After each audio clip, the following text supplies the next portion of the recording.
The number one question I get asked is what television programs I watch. And they're not talking about my Netflix shows or my Hulu shows. People are asking because they want to know what political shows I watch. And my answer is very simple. I don't watch any of them. I used to during the 2016 election. I sort of had to. But now I'm sort of over it all. Because at the end of the day, there's one story that everyone stems out with their own narrative. So whether it's Rachel or Tucker Carlson or or any of them, I don't watch it.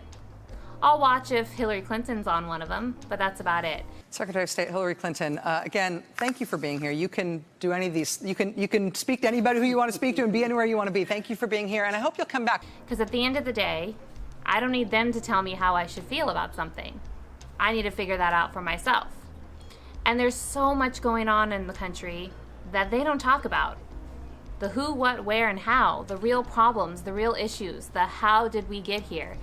None of them are doing that. Whether they're journalists or pundits, they're not doing it. MSNBC, CNN, Fox News even, they're not doing it. That's a problem. And these are the things I think you should know. That currently we have 50 million Americans who have food insecurity. We have 36 million Americans who file for unemployment this summer alone. We have 19 million Americans who have no access to the internet at home. Those are the facts we all should be talking about, not the other noise and nonsense.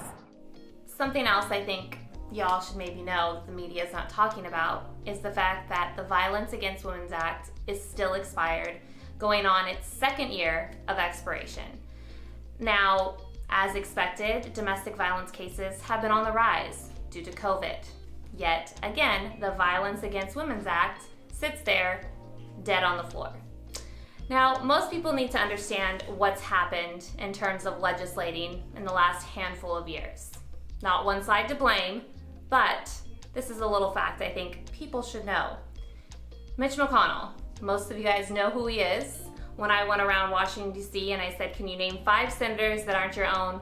90% of the people said Mitch McConnell. So take what you want from that. But this is what I know about Mitch McConnell. In the last 4 years, he's confirmed 227 federal judges and 3 justices, while he's only had 7% of bills that have gone through the Senate to go on to become law.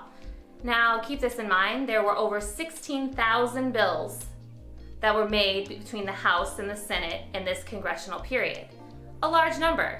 Again, only 7% became law.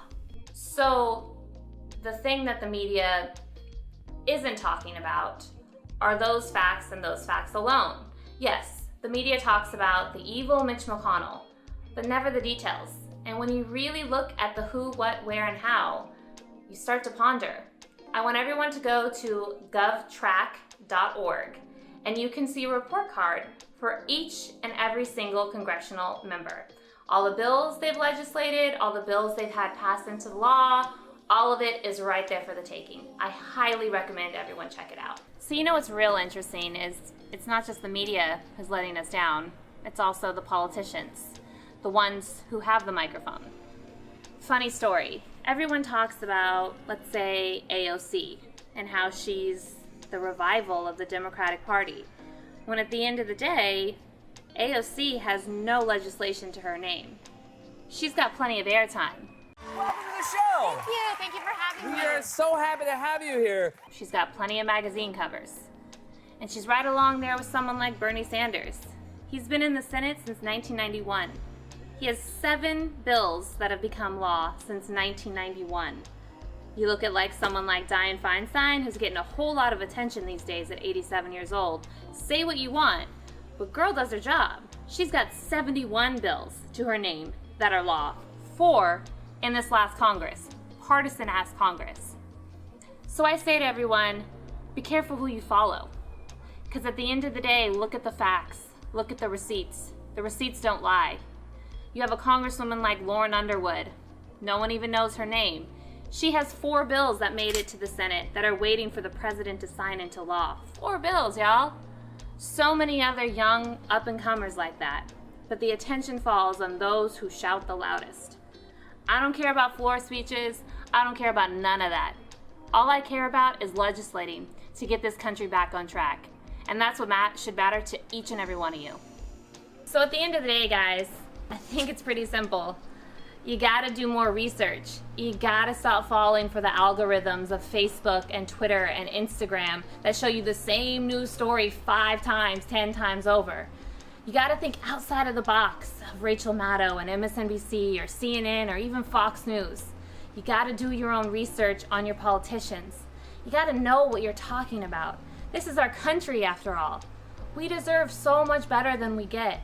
But nothing's gonna change unless we change the system.